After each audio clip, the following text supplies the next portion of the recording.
That harmony in diversity and unity in diversity, it shows that it should be possible to strengthen the ties between China and the EU.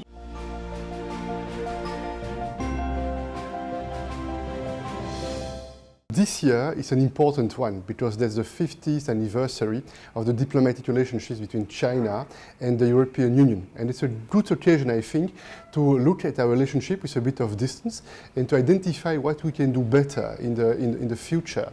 And absolutely convinced on my side that there is a lot we can do together, especially in the field of the global challenges. If you take climate change, for instance, if you take the example of global health, and when China and the EU, when we are on the same side, on the same page, then we can achieve a lot. But on the other hand, that's very clear that China and the EU, we are different. We have different political realities, different political institutions.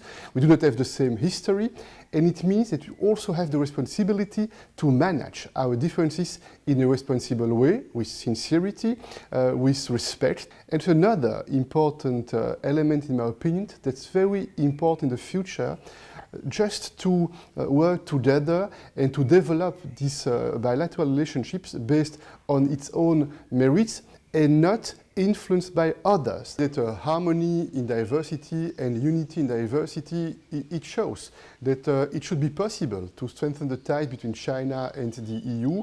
I've seen in the last years within the EU the evolution of the relationship between Europe and the United States because of historic reasons, because of common values and principles.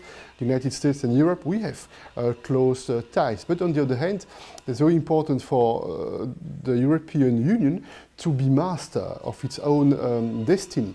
And we have seen, on the one hand, that this administration in the United States is not very firm to defend the international law. That's absolutely clear if I'm looking at what they are doing in relationship with the war against Ukraine, if I'm looking at what they are doing in the Middle East, in the support for Israel, without taking into account the need for more respect for the international law.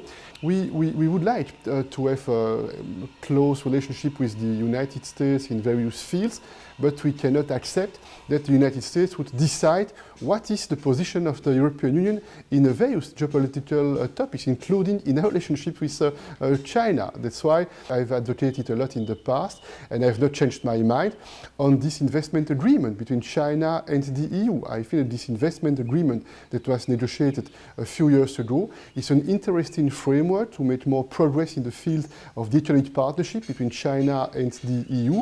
And it's an example that is showing, in my opinion, that we have our own destiny in Europe. That's why we have to develop our strategic autonomy, our European sovereignty.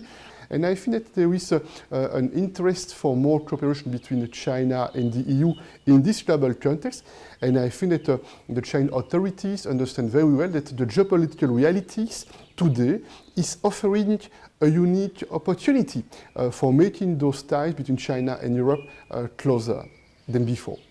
I think that our generation in China, in Europe, we have a common responsibility. And our common responsibility is to make decisions today that will help the world to be fairer, to be more peaceful and more prosperous in the future. Despite the challenges, despite the difficulties, if we share the same dreams. And I think that everywhere in the world, every father, every mother, we share the same dreams for our children. We want our children to have a better life than us. And if these are the dreams, the common dreams we share, we should make decisions together. And in fact, we have a good framework with the UN Charter and with the principles of the international law that were built under the previous century. And today we can see that there are more and more attempts to put under pressure those principles and those rules. If China and the EU, we are together on the same page to defend those principles without double standards, with the idea that those principles are so strong that they have to be respected always and everywhere. And even if the one who is not respecting the rule is your friend, you should condemn the behavior. If we act that way, with such a spirit, I think that China and the EU, we can achieve a lot for the benefit of the next generations.